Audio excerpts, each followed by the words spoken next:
أعوذ بالله من الشيطان الرجيم. بسم الله الرحمن الرحيم.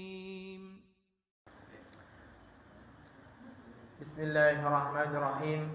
السلام عليكم ورحمة الله وبركاته.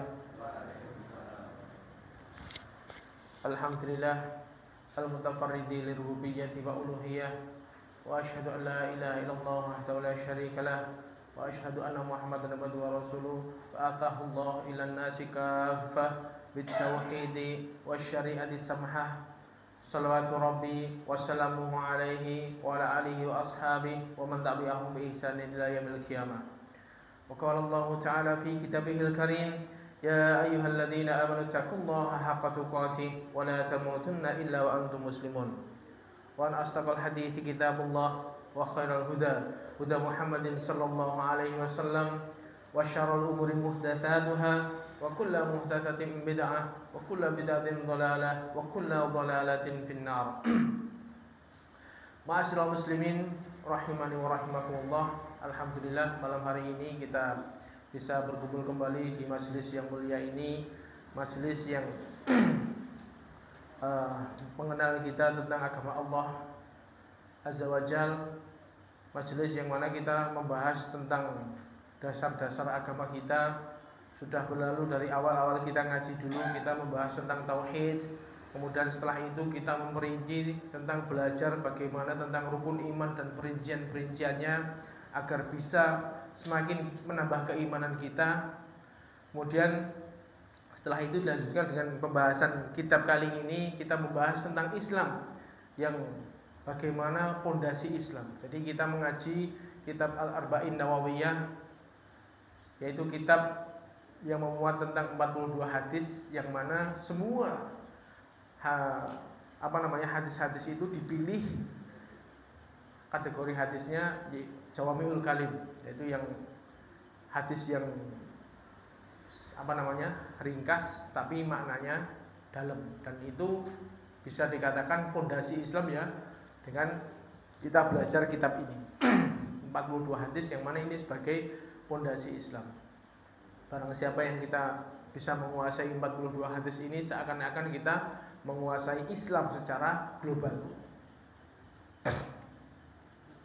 Kita sudah masuk ke dalam hadis yang ke-6. Kita baca hadisnya. Hadis yang ke-6 yang menyatakan tentang perkara-perkara yang syubhat. An Abi Abdullah, yaitu Nu'man bin Bashir radhiyallahu anhuma, qala, Nu'man berkata, sami'tu Rasulullah sallallahu alaihi wasallam yaqul, dia mendengar Nabi bersabda, innal halala bayyinun wa innal harama bayyinun. Halal itu sudah jelas perkaranya, sudah banyak. Selain perkara-perkara yang halal sudah dijelaskan dengan sejelas-jelasnya di dalam Al-Quran maupun As-Sunnah. Wa innal haram, sesungguhnya haram itu juga bayyinun.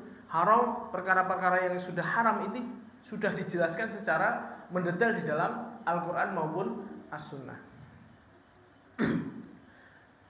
Wa bainahuma umurun mustabihat. Tapi di antara keduanya ada perkara yang halal haram ternyata belum dijelaskan entah ini halal atau haram, maka ini adalah perkara yang syubhat, perkara yang rancu, yang mana la ya'lamuhunna katsirun minan nas, yang mana perkara ini kebanyakan manusia nggak ngerti hukumnya. Ini benar halal atau haram, oleh apa ora. Ini ternyata banyak, ada beberapa perkara yang seperti itu, hukumnya itu rancu. Ini janib oleh ora toh.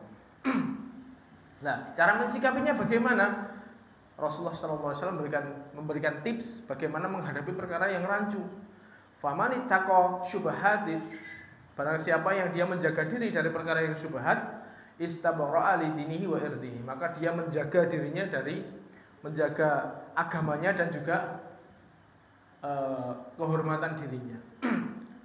Tapi waman waqa'a fi syubhat waqa'a fil haram, barang siapa yang dia menerjang perkara-perkara syubhat, perkara-perkara yang rancu diterjangi kabeh, wah renek penjelasannya halal kabeh, berarti diantem kabeh kayak gitu, maka dia akan masuk dalam perkara-perkara yang haram. Bahaya ini berarti. Seperti halnya orang yang berjalan di pinggir jurang, maka dia bisa masuk ke dalam jurang. Qarra'i yar'a haulal himar. Gambarannya orang yang menerjang perkara-perkara syubhat ini seperti halnya penggembala angon. Dia mengembala gembalaannya di dekat daerah terlarang. Jadi ada yang namanya daerah terlarang ini, daerah ini tidak boleh dimasuki. Ini dia mengembala gembalaannya di dekat situ, nggak ada pagernya, gembalanya makan di dekat perbatasan ini. Yushiku ayyar ta'afi. Jadi hampir-hampir gembalanya tadi masuk ke dalam daerah terlarang. Ini kalau gambarannya perkara syubhat seperti syubhat ini ya perkara yang rancu. Kalau dia masih menerjang tanpa pandang bulu, maka dia bisa masuk, dikhawatirkan bisa masuk ke daerah larangan seperti halnya penggembala yang gembala di dekat perbatasan yang terlarang. Dia bisa-bisa nanti gembalanya pada masuk ke situ dan akan kena hukuman nanti. Ala wa inna likulli malik hima. Jadi ada setiap penguasa itu pasti punya daerah-daerah terlarang. Ini daerah ini tidak boleh dimasuki, ada batasnya, ada pagernya, ada kawat berdurinya misalnya, nggak boleh dimasuki. Nah, begitu juga dengan Allah, wa inna himallah maharimuhu, bahwa sesungguhnya keharaman perbatasan daerah terlarangnya Allah yang tidak boleh dimasuki seorang muslim, yaitu keharaman Allah. Allah sudah menetapkan ini haram, ini tidak boleh, maka seorang muslim tidak boleh menerjang masuk ke dalam situ dan larangan Allah situ. Nah, terus hadis ini ditutup dengan sebuah hadis yang sering mungkin kita dengar, ala wa inna fil jasadi mudghah. Ingatlah bahwasanya di dalam jasad ini ada segumpal darah, segumpal daging. Idza sholahat jasadu kullu, ketika ini segumpal daging ini baik, maka seluruh badannya juga bergerak ke arah yang baik. Wa idza fasadat jasadu kullu, ketika segumpal daging ini jelek, maka seluruh badannya bergerak menuju kejelekan. Ala wahyal qalb. Ingatlah bahwasanya segumpal daging ini adalah jantung ya, jantung. Karena kalau yang fungsinya memompa memompa seluruh peredaran darah kan jantung ya, bukan hati. Hati itu tempatnya kan katanya fungsinya bukan itu. Jadi kalau qalb itu maksudnya jantung. Jadi ini hadis yang yang keenam dibawakan oleh Al-Imam An-Nawawi rahimahullah. Jadi di situ ada, kalau kita perinci lagi, ada perkara-perkara yang sudah jelas kehalalannya. Di Quran ada banyak sekali. Yang halal itu banyak sekali yang halal. Lebih banyak yang halalnya daripada yang tidak halalnya. Entah semua makanan itu pada dasarnya halal kecuali yang ada larangannya. Jadi makanan yang beredar ini banyak yang halal sebenarnya. Dan juga di situ ada beberapa yang haram-haram. Hukumnya juga banyak. Perkara-perkara yang haram, yang minuman-minuman yang haram juga banyak, makanan yang haram juga banyak, akad-akad yang haram juga banyak. Di situ sudah jelas sekali. Misalnya daging babi, daging anjing, kemudian akad-akad zina, akad riba, itu jelas haram-haram. Itu sudah kita tahu hukumnya. Semua muslim yang dia mengaku muslim pasti tahu hukum ini haram. Jadi ada yang perkara yang jelas halalnya, ada yang perkara yang jelas haramnya. Tapi di antara itu ada beberapa perkara yang rancu syubhat. Ini ada kita temui beberapa perkara yang di situ enggak jelas hukumnya halal apa haram. Maksudnya perkara ini masih diperselisihkan. Ya kebanyakan orang awam itu nggak ngerti hukumnya. Jadi ini kok menurutku kok rawleh tapi kok. Nah, jadi perkara-perkara yang tidak jelas halalnya, tidak jelas haramnya, yaitu perkara-perkara yang rancu. Contoh misalnya kalau makanan ya daging kuda. Daging kuda apa hukumnya? Ini juga diperselisihkan oleh para ulama. Ada yang sebagian menghalalkan, ada yang sebagian mengharamkan. Karena dalilnya juga ada. Nabi pernah suatu saat melarang dalil makan daging kuda, tapi di hadis yang lain Nabi membolehkan makan daging kuda, sehingga perkara ini menjadi rancu. Iki jane sing bener halal apa haram. Ada dalilnya, semuanya ada dalilnya. Misalnya contoh lagi yang lain, misalnya kalau daging kuda tadi ya ada hadis yang pernah melarang awal-awal Islam dulu ketika kuda masih dibutuhkan untuk berperang, tapi ketika perang Khaybar itu Nabi melarang makan daging khimar ahliyah, khimar yang peliharaan, tapi memperbolehkan makan daging kuda. Jadi kesimpulan akhirnya boleh, sebagian pendapat yang kuat insya Allah seperti itu. Tapi ini masih bisa dikatakan bagi orang awam yang nggak pernah belajar, ya rancu. Hukumnya piye jane? Atau juga daging kura-kura. Daging kura-kura ini hukumnya piye to jane? Hewan yang amfibi, hidup di dalam dua alam, ini bagaimana hukumnya? Ya, kalau kita ngaji beberapa sebagian di dalam kitab-kitab yang sudah dituliskan para ulama sebelumnya, mayoritas ulama mengharamkan yang seperti ini, yang hewan amfibi seperti ini.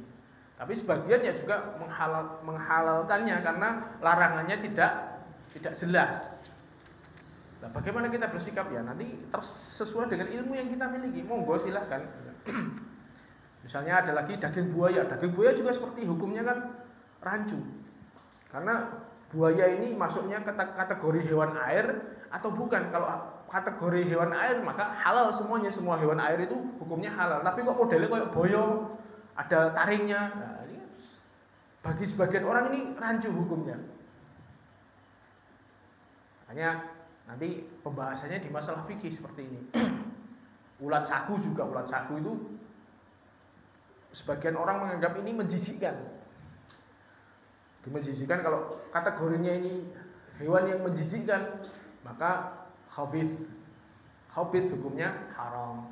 Wa yuhillu lakumut thayyibat wa yuharrimu alaihimul khaba'ith. Allah melarang, Allah menghalalkan hewan-hewan yang baik, dan Allah mengharamkan hewan-hewan yang khabith, menjijikkan misalnya. Itu ternyata jijik kan tergantung siapa yang menilai. Ada yang jijik, ada yang enggak. Ya bingung meneh toh, rancu lagi itu. Akhirnya hukumnya menjadi syubhat hukum. Ular laut dan lain-lain. Semua ini diperselisihkan oleh para ulama. Jadi memakan yang tadi, kalau halal kan jelas ya, so daging ayam, daging kambing, daging sapi yang dibelih secara benar, itu nggak ada yang meragukan kehalalannya. Yang ini tadi yang kita bahas tadi, yang perkara-perkara yang rancu tadi, ini menjadi syubhat. Contoh lagi misalnya masalah akad. Akad itu ada namanya, kalau sewa menyewa boleh, jelas tidak ada larangannya, sewa menyewa atau jual beli.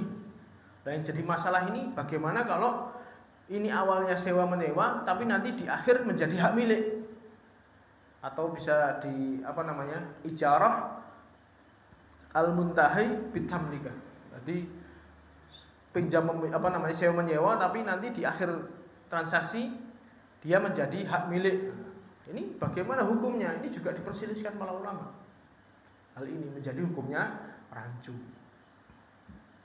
Tapi pembahasannya ini yang lebih mendetail masalah fikih. Ada juga masalah akad yang murabahah. Murabahah yang jelas misalnya yang boleh itu misalnya A dan B dan C. A pengen beli kredit tapi gak kredit. Akhirnya dia minta sama C suruh belikan. Itu yang benar biasanya, yang halal itu seperti itu, yang tidak diragukan kehalalannya. Misalnya aku butuh motor, gandeng kredit, dan dia bilang ke B, aku tukokno motor, regane aku manut kowe, tak cicil. Akhirnya B beli motor untuk membelikan si A, dan si A ini nyicil kepada B. Ini kan boleh, yang seperti ini nggak masalah.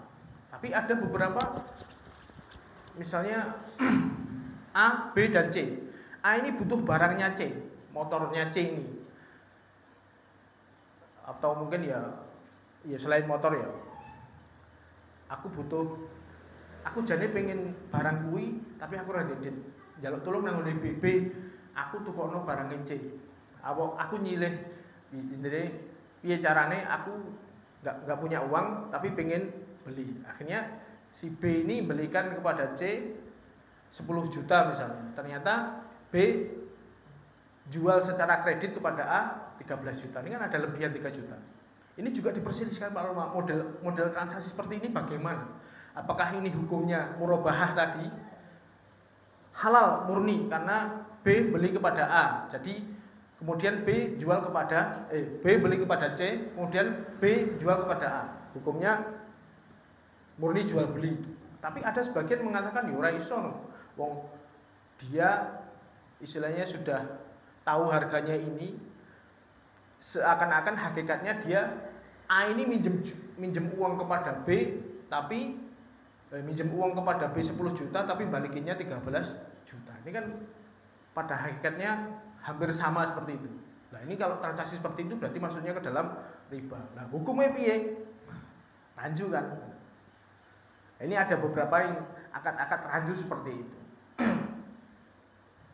Maka para ulama juga berselisih masalah seperti itu. Hukumnya bagaimana? Jadi ada yang kita hadis yang awal-awal menunjukkan bahwa ada perkara yang benar-benar halal, ada perkara yang benar-benar haram, tapi ada beberapa perkara yang di situ rancu hukumnya. Nah, ini sebelum kita mengaji bagaimana cara kita mensikapinya, kita teliti dulu apa yang menyebabkan perkara itu menjadi rancu. Kok iso dadi subhati piye? Padahal Allah sudah menjelaskan, enggak ada. Istilahnya tidak ada satu hukum pun di dalam yang terjadi, ini pasti sudah ada hukumnya. Allah menjelaskan semuanya. Wa yunazzilu wa nazalna 'alaikal kitaba tibayanan likulli syai'. Allah menurunkan Alkitab, menurunkan kitab Al-Qur'an dan sunnah. Ini menjelaskan segala sesuatu. Jadi semua ini pasti ada hukumnya. Hakikatnya itu pasti ada. Ini halal apa haram? Garek. Cuman kok bisa jadi rancu ini apa sebabnya? Ini ada beberapa sebab yang menjadikan sesuatu itu menjadi syubhat. Sebab yang pertama itu jika masalah dikembalikan kepada dalil. Kerancuannya ini balik ke masalah dalil. Contoh misalnya ada dalil yang sebenarnya ini enggak rancu.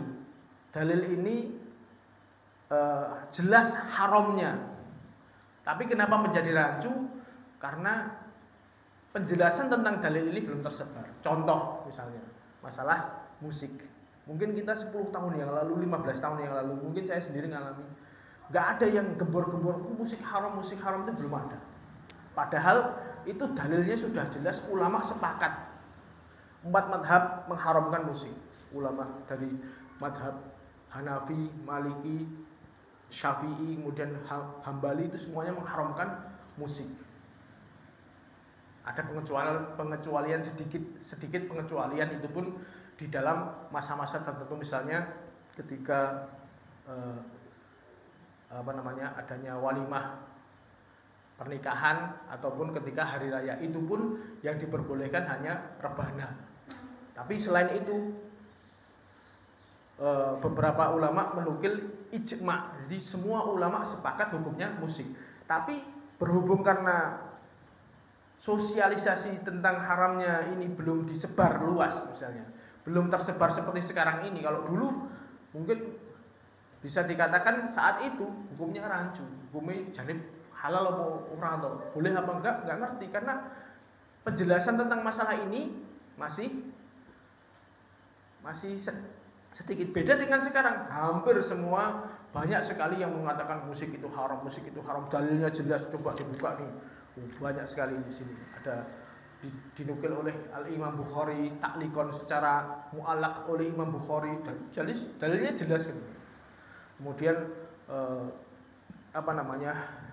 beberapa perkataan ulama di sini menukil tentang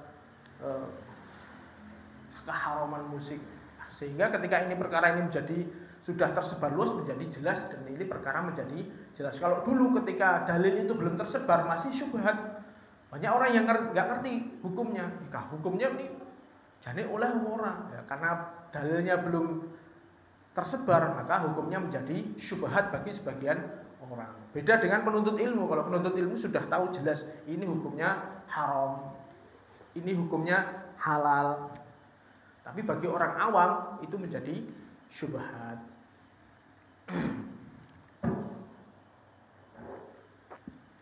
Ini sebab yang pertama kenapa sesuatu itu menjadi syubhat, rancu. Kemudian ada juga adanya dua dalil yang bertentangan dalam satu permasalahan. Contoh yang tadi, daging kuda tadi. Di awal-awal Islam ini ada hadisnya yang mengatakan bahwasanya Nabi melarang memakan daging kuda. Ini dimuat dalam hadis Abu Dawud, ada An-Nasa'i, ada Ibnu Majah juga ada. Larangan itu ada. Tapi ternyata ada juga dalil yang lain menyatakan halalnya memakan daging kuda, yaitu di peristiwa Khaibar. Bahwasanya ketika sahabat sudah masak daging khimar peliharaan sudah matang tinggal lep, ternyata turun larangan Allah mengharamkan daging khimar peliharaan, sehingga langsung ditumpahkan. Tapi di sisi lain Nabi juga menghalalkan makan kuda. Ini berarti ada dalil yang mengharamkan, ada dalil yang mengharamkan. Sehingga jika demikian, maka cara penyelesaiannya itu ditarjih. Mana yang lebih kuat? Apakah ini memansuh, ini dalil yang mengharamkan ini diganti dengan yang menghalalkan, atau tidak? Nah, bagi yang nggak ngerti, kalau bagi penuntut ilmu, dia tahu hukumnya. Oh, ini hukumnya berarti daging kuda hukumnya boleh. Tapi sebagian orang yang dia awam itu menjadi syubhat. Ini contoh kerancuan sebab dalil. Yang pertama tadi yang kurang sosialisasi, yang kedua karena ada pertentangan dalil yang menghalalkan dan mengharamkan. Ada juga yang ketiga ini tidak adanya nas yang jelas. Tidak adanya dalil yang jelas. Jadi permasalahan ini bisa jadi rancu ya, karena tidak ada dalil yang menjelaskan dengan jelas. Misalnya contohnya kita tahu semua hukumnya. Ada waktu-waktu sholat terlarang, yaitu setelah subuh dan setelah asar, dan juga waktu ketika matahari tepat di tengah-tengah. Itu kan berarti ada tiga waktu larangan untuk sholat. Tapi di sisi lain ada hukum perintah untuk melaksanakan tahiyatul masjid. Ketika datang ke masjid, maka kamu sholat, sebelum kamu duduk sholatlah 2 rakaat. Ini kan berarti dalil yang terus nek ngono, apa hukumnya sholat tahiyatul masjid setelah subuh? Ini kan berarti jadi rancu kan ini. Jari ini sholat ini waktu larangan, habis subuh ini larangan sholat. Nek tahiyatul masjid ini perintah. Berarti nek aku sholat tahiyatul masjid ketika habis subuh, gimana hukumnya? Ini jadi rancu. Yang benar ya Allahu a'lam. Ini sini ada 3 pendapat ya. Ada 3 pendapat. Jadi kalau masalah ini, jadi masalah yang pertama tadi ya berarti tidak boleh di waktu terlarang secara mutlak, entah itu sholat tahiyatul masjid atau sholat-sholat yang lain nggak boleh. Yang kedua, boleh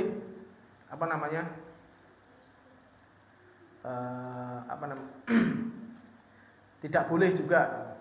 Kemudian yang ketiga itu boleh mengerjakan sholat-sholat yang di situ ada sholat-sholat sunnah yang ada sebabnya, seperti tahiyatul masjid. Dan ini dikuatkan banyak dalil. Jadi ada hadis perintah bahwasanya ketika kamu datang di masjid kapanpun waktunya, itu hadisnya umum. Kamu sholatlah 2 rakaat tahiyatul masjid. Meskipun di waktu-waktu larangan. Jadi sehingga kesimpulannya seperti itu. Dan tentang penguatnya juga banyak. Contoh misalnya ada sahabat yang waktu itu sudah sholat di perjalanan, tahu-tahu dia mampir ke masjid, Nabi dan sahabatnya sedang sholat subuh. 2 orang sahabat ini sudah sholat dalam perjalanan ke situ, sudah sholat subuh. Tapi dia ke situ datang ke masjid, kondisi Nabi sedang sholat. Makanya dia nggak ikut sholat. Habis sholat dipanggil oleh Nabi, kok kamu nggak ikut sholat? Nah, tadi saya sudah sholat. Ya sudah, kalau kamu datang seperti itu lagi, kamu melu sholat karena sebagai penghormatan istilahnya. Sholatmu yang awal tadi sebagai sholat wajib, yang kamu ikut Nabi dan para sahabatnya itu sebagai sholat sunnah, itu nggak masalah. Atau juga tentang ketika ada khutbah, saking pentingnya masalah tahiyatul masjid, ketika Nabi khutbah ada orang datang langsung duduk, ditanya, "Udah sholat belum?" "Belum." "Sholat dulu 2 rakaat." Ini kan menunjukkan tentang bagaimana Nabi sangat perhatian tentang masalah tahiyatul masjid, sehingga meskipun di waktu larangan itu hukumnya tetap boleh dikerjakan. Makanya kita dapati sebagian saudara-saudara kita ketika kajian pada subuh misalnya, dia datang terlambat, meskipun dia sudah sholat subuh di rumah, ya dia sholat 2 rakaat, nggak ada masalah seperti itu. Nggak usah dipentelengi, wong ngerti hadis pura atau jadi, nggak perlu seperti itu. Ada hadis yang menguatkannya. Ngerti nggih? Ini syubhat yang berkaitan tentang masalah dalil. Ada juga syubhat yang berkaitan tentang masalah kenyataan yang terjadi. Contoh misalnya perkataan seseorang yang nggak jelas hukumnya. Seorang suami misalnya ngomong sama istrinya, "Kamu haram bagi saya." "Kamu haram bagi saya." Ini kan perkataannya nggak jelas. Ini perkataan dia ini sebagai sumpah dihar. Sumpah dihar tahu nggih? Sumpah dihar itu seorang laki-laki bersumpah kepada istrinya tidak akan menggauli istrinya selamanya. Dia anti alaya ka dhahri ummi. Engkau bagiku seperti halnya ibuku. Jadi dia menghormati istrinya, tidak dicerai, tapi dia bersumpah tidak akan menggauli istrinya selamanya. Itu kan itu ada namanya seperti itu, sumpah dihar. Nah, kalau perkataan omongan seperti itu, "Kamu haram bagi saya," ini kan hukumnya nggak jelas. Iki statusnya ini dia sumpah dihar atau talak 1 atau talak 3, hukumnya rancu. Karena nggak jelas omongannya, maka omongan-omongannya seperti ini hukumnya syubhat. Jadi status istrinya, kalau suami ngomong sama istrinya seperti ini, maka status istrinya menjadi syubhat. Karena nggak ngerti ini maksud tujuan omongan suaminya ini, dia menceraikan istrinya atau dia mendihar istrinya, atau mungkin seorang suami seorang laki-laki ngomong, dia memberikan pernyataan, "Aku dudo." Saya seorang duda. Jadi kan padahal dia seorang yang sudah masih beristri misalnya. Apakah statusnya otomatis cerai atau dia, padahal meskipun bercanda kan ada 3 hal yang di situ, jika dia serius maupun bercanda ini hukumnya tetap berlaku, yaitu nikah, cerai maupun rujuk. Jadi mau ada yang seorang suami ngeprank istrinya, diprank misalnya, "Gue tak cerai" misalnya, itu jatuh bener, karena bercanda kalau dalam hal cerai itu jadi, meskipun dia niatnya mau ngeprank misalnya. Itu sama ucapan seperti itu, apakah hukumnya dia mengatakan, "Aku seorang laki-laki hidung belang mau melamar seorang gadis" misalnya, dia mengatakan, "Saya tidak beristri" misalnya, padahal istrinya ada, apakah ini statusnya dia menceraikan istrinya atau tidak? Ini juga diperselisihkan para ulama. Dia hanya sebagai pernyataan atau secara terang-terangan dia menceraikan istrinya, yang seperti ini menjadi status hukum istrinya menjadi syubhat. Paham ya? Ini juga hal-hal seperti ini karena ucapan yang gak jelas. Jadi syubhat timbul karena ucapan yang gak jelas. Kemudian ada lagi syubhat yang timbul karena beberapa pekerjaan yang di situ hukumnya tidak murni halal. Kita mungkin kerja di sebuah supermarket misalnya. Supermarket ya selain dodol ciki, snack dan lain-lain sebagainya, dodol rokok juga. Padahal rokok hukumnya haram. Dia di situ sebagai kasir dan dia mencatat transaksi haram misalnya. Berarti kan hukumnya syubhat ini. Ada sebagian yang halal, ada sebagian yang haram. Dodol Sprite, Fanta, Coca-Cola, teh, misalnya jeruk, ternyata di situ ada birnya, ada minuman kerasnya. Bagaimana hukumnya seperti ini? Syubhat. Jadi pekerjaannya yang tidak murni halal. Ya kalau misalnya dia bisa memilah-milah, misalnya aku khusus ngurusi sing halal kok, sing haram moh, ya itu gampang. Tapi kalau misalnya dia nggak bisa lepas, dia harus mengurusi semuanya, yang halal ya dia handle, yang haram ya dia handle, bagaimana hukumnya? Ya syubhat. Syubhat. Atau notaris misalnya, seorang notaris, dia di situ mencatat akad-akad yang di situ, ada yang akad yang benar, ada yang akad-akad ribawi, dia catat semuanya. Bagaimana hukumnya? Ya syubhat. Syubhat, rancu antara misalnya aku gelem sing halal tok, sing haram aku mau. Itu lebih gampang, hukumnya enak seperti itu. Nah, kalau nggak bisa bagaimana? Ya itu nanti masuknya ke dalam syubhat. Makanya atau mungkin ada kerancuan yang lain lagi, misalnya tentang barang yang tidak jelas kepemilikannya. Nemu duit nang omahe dhek, tapi barang elek tamu misalnya. Duitnya nang ruang tamu. Iki status duit iki duitku apa duitnya tamu mau? Hukum asalnya kan berarti semua yang ada di dalam di rumahnya itu kan harta miliknya. Tapi ini adalah kebetulan tadi habis ada tamu yang dia bisa dikatakan wong tamune wong sugih misalnya. Nek apa namanya duit gendelan 1 juta di ruang tamu dia misalnya, yang dia nggak ngerti kalau ini duitku. Nah, jadi statusnya harta ini bagaimana? Ya syubhat, maksudnya syubhat. Kecuali dia bisa memastikan itu, maka hilang syubhatnya. Tapi kalau belum bisa memastikan, maka maksudnya dalam syubhat. Tapi hukum asalnya semua yang di dalam rumahnya itu adalah miliknya. Ada lagi misalnya contoh, itu undangan makan dari orang yang penghasilannya nggak jelas. Kita tahu, misalnya ada seseorang yang dia punya pekerjaan yang sumber dananya itu haram, tapi dia di sisi lain juga punya sumber penghasilan yang halal. Dia dadi bang titil, tapi ya duwe kios. Kan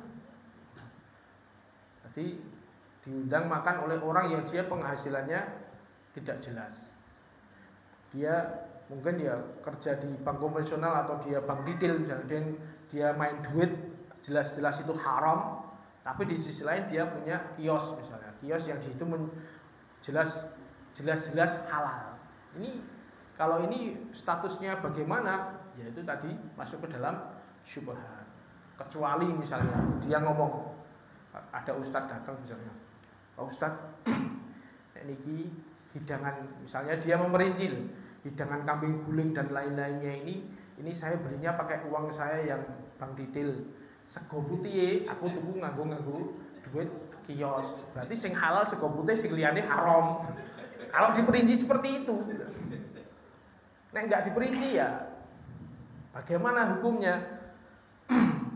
Ini para ulama berbeda pendapat tentang masalah ini. Yang sebagian ulama ya tetap hukumnya halal secara mutlak loh. Halal secara mutlak. Karena apa? Kita diundang makan dan dia memberikan kita hidangan, itu berarti kan orang mudeng kono sumber hartanya dia, kita nggak mau tahu. Ini tetap hukumnya halal secara mutlak. Jadi kita datang sebagai tamu undangan ya berarti kan sebagai orang yang diberi makan, dan hukumnya seperti itu halal. Ini ada sebagian yang berpendapat seperti itu. Ada sebagian yang lebih memerinci, ya ditinjau dulu. Kira-kira persentase sing halal karo sing haram oke sing ndi. Nek oke sing haram ya wis rasa ditekani misalnya. Seperti itu juga ada yang seperti itu.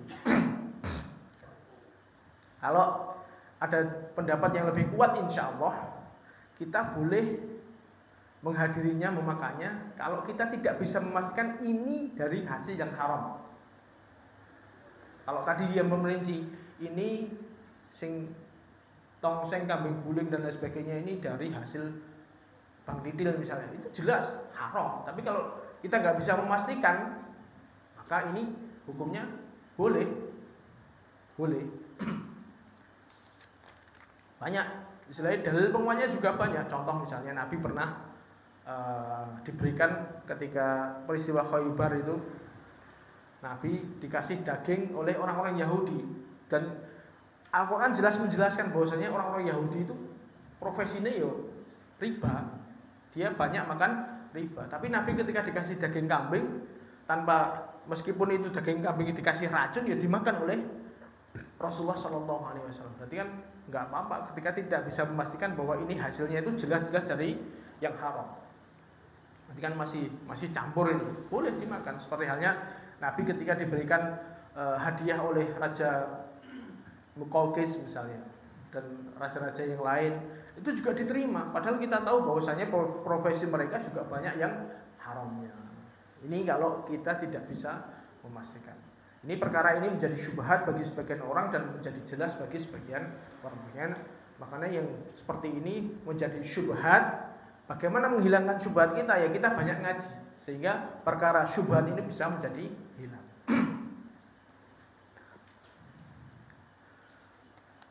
Paham ya? Berarti tadi beberapa perkara tadi ada yang menjadi syubhat karena sebagian sebabnya, ada sebabnya karena dalil, ada sebabnya karena ketidakjelasan sesuatu tadi, entah perkataan yang nggak jelas, entah penghasilan dia nggak jelas, entah kepemilikan ini barangnya nggak jelas, sehingga menjadi syubhat. Nah, bagaimana kita mensikapinya? Nah, ini yang harus kita catat di sini. Kalau kita tahu ini beberapa hal ini syubhat misalnya, terus bagaimana kita mensikapi syubhat-syubhat ini? Maka ada dua kemungkinan. Yang pertama, kita mengetahui hukumnya dengan jelas. Ini bagi sebagian penuntut ilmu atau sebagian orang hukumnya menjadi jelas dengan keyakinannya. Contoh misalnya, yang itu tadi misalnya, hukum yang syubhat yang rancu-rancu tadi hukumnya misalnya tentang makan buaya. Makan buaya ini, dan itu difatwakan oleh sebagian ulama, misalnya ulama Saudi yang buaya itu kategori hewan darat, hukumnya halal. Meskipun orang sak dunia ini mengatakan buaya haram, kalau dia menurut pemahaman dia, menurut ilmu yang dia miliki, dengan misalnya dia berkeyakinan dengan dalil Allah, misalnya uhilalakum saydul bahri wa ta'amuhu mata'allakum lisayyarah, hewan air itu semuanya halal, dan dia berpendapat kuat dengan dalil itu, dia mengetahui jelas, dia yakin benar, maka dia makan santai aja meskipun sak dunya misalnya, atau mungkin banyak orang mengatakan ini haram, maka dia bersikap sebagaimana dia ilmu yang dia miliki, kalau dia tahu hukumnya dengan jelas. Misalnya ketika pandemi kemarin ada softnya dikasih jarak, yang benar kan enggak loh, yang benar harus lurus rapat misalnya. Nah, karena pandemi akhirnya dikasih jarak. Ini bagaimana hukumnya? Ya dia sesuai dengan ilmu yang dimiliki misalnya. Sebagian takut, wah ngene iki salate sah ora yo. Salat kok jarak-jarak ngene iki. Kalau dia tahu hukumnya misalnya, ya enggak apa-apa. Kan itu kan di dalam imam sebelum meluruskan kan sawu sufufakum fa in tasfiyatus safi min tamamis shalah. Luruskan shaf kalian karena kesempurnaan rapat dan lurusnya shaf ini termasuk kesempurnaan sholat. Berarti yang dinafikan apa? Berarti enggak sempurna misalnya, tapi kan tetap sah, enggak masalah. Dia tahu ilmunya dengan benar, dia sholat. Ada sebagian yang ragu-ragu misalnya, sholat sah orang, sholat nang omah wae. Itu ya terserah dia, monggo. Itu berarti dia, kalau dia tahu hukumnya dengan jelas, misalnya dia belajar fikih tentang hukum tadi, ya, saya yakin ini halal, saya yakin ini haram, ya dia silahkan melakukan apa yang dia ilmui. Tapi bagi yang tidak tahu hukumnya, syubhat tadi, orang-orang awam misalnya, hukumnya ini piye ya, takon Pak Ustadz ya ora mudeng misalnya. Terus penake, bagaimana kita mensikapi kalau kita nggak tahu hukumnya?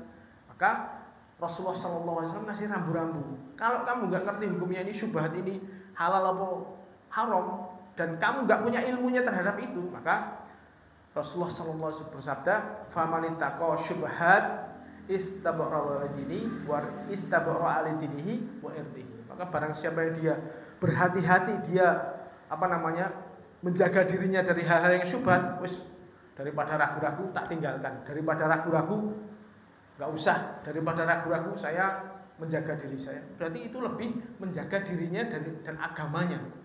Kalau dia benar-benar enggak tahu loh ya, kalau dia benar-benar enggak tahu, maka dia menghindarkan dari perkara syubhat itu lebih baik. Karena di situ ada ancaman, ada terusannya. Waman waqa'a fi subhat waqa'a fil haram.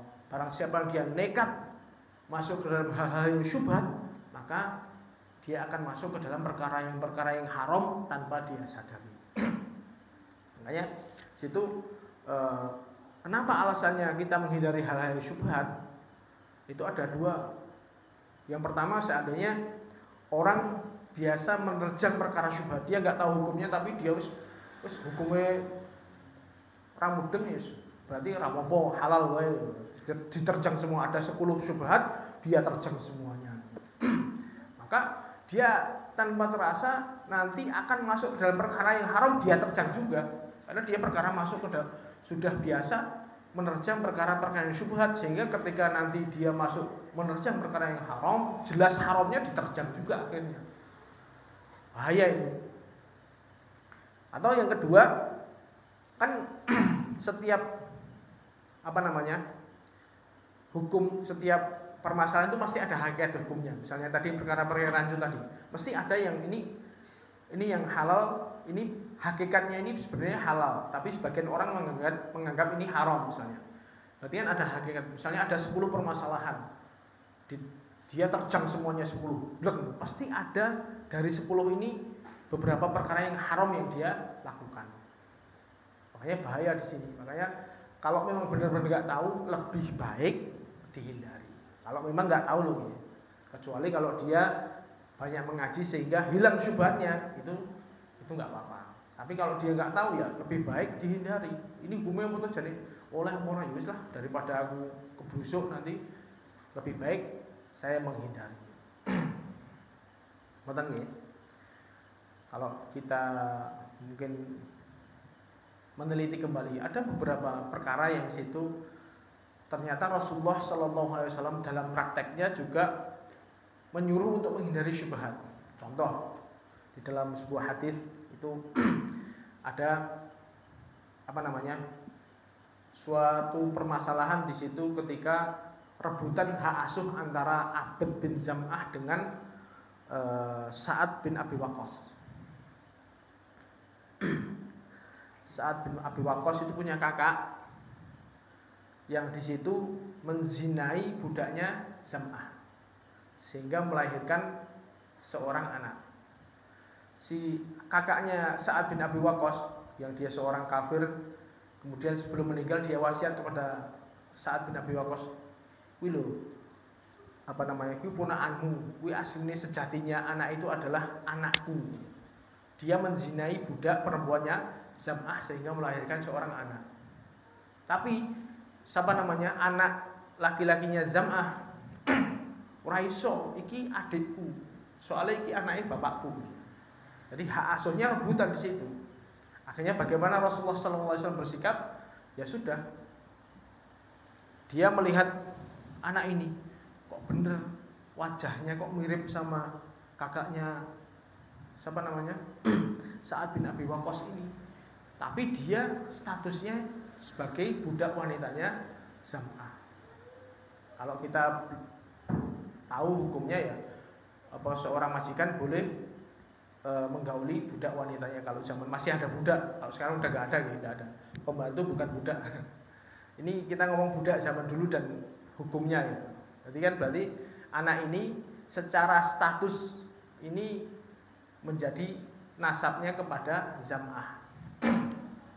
Rasulullah melihat anak ini meskipun wajahnya mirip dengan bapaknya yang menzinai bapak biologisnya tadi, karena dia statusnya sebagai budak wanita Zam'ah, maka anak ini tetap diberikan kepada hak asuh anak ini diberikan kepada Abd bin Zam'ah.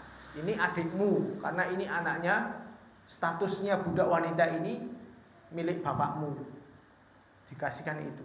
Jadi hukumnya al-walad lil firash. Jadi anak ini hukumnya sesuai dengan status yang resminya. Meskipun ada tadi hasil zina tadi, meskipun, dan itu seandainya sekarang misalnya ada tes DNA-nya benar sesuai dengan tes DNA, ini anaknya kakaknya Sa'ad bin Abi Waqqas. Tapi secara hukum Islam anak tetap dinasabkan kepada yang resminya. Tapi dia melihat Rasulullah SAW melihat anak ini kok mirip dengan siapa namanya, Utbah bin Abi Waqqas. Makanya Rasulullah mengatakan kepada istrinya namanya siapa namanya,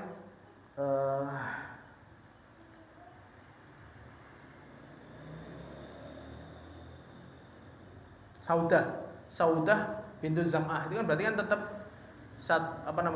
anaknya Zam'ah. Rasulullah mengatakan kepada istrinya, meskipun anak ini adikmu, tapi kamu tetap berhijablah kepada anak ini, karena saya melihat kemiripan dia dengan Utbah. Jadi meskipun anak ini adikmu, adik secara secara status ini anaknya bapakmu Yuan, tapi kamu berhijablah dengan anak ini. Jadi kamu berhijablah dengan dia, karena saya melihat kemiripan dia dengan Utbah. Jadi ini Rasulullah tentang mengajarkan bagaimana menjauhi syubhat. Jadi anak ini statusnya anaknya Zam'ah, tapi berhubung kok ini rupane koyok Utbah, berarti dia secara biologis bisa jadi anaknya ini beneran. Makanya dia disuruh berhijab dari anak ini. Kalau sudah besar dia disuruh berhijab. Ada lagi contoh misalnya, kalau di dalam surat Al-Maidah itu kan boleh seorang muslim ketika dia berburu hewan, dia melepaskan hewan buruannya, anjing buruan. Kan kalau di dalam Islam itu bolehnya kita memelihara anjing itu di dalam dua hal, yaitu untuk buruan atau dia menjaga hewan ternak. Selain itu tidak boleh. Hukumnya nanti kena roaming. Dia pahalanya banyak, tapi nanti tiap hari pahalanya berkurang 1 qirat. Jadi misalnya ada seorang yang melepaskan anjing buruannya untuk berburu, bismillah. Kalau surat Al-Maidah kan boleh itu.